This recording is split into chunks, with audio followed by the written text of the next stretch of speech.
আসসালামু আলাইকুম। এই যে আপনারা এখানে একটা বিশাল বড় এক লঞ্চ দেখতে পাচ্ছেন। এই লঞ্চ দিয়ে তারা কি কাজ করে আপনাদের কাছে বিস্তারিত আমি বলবো।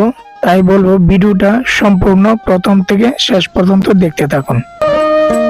মূল কথা হলো তারা এই লঞ্চ দিয়ে মালে শহর থেকে তারা আইল্যান্ডে মালামাল নিয়ে আসে।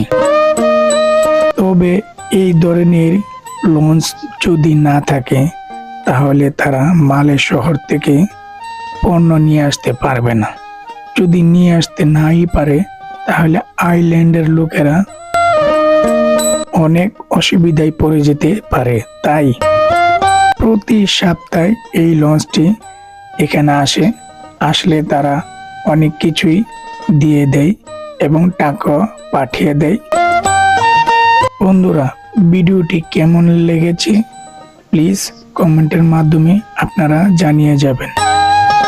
দেখতে থাকুন ভিডিওটি।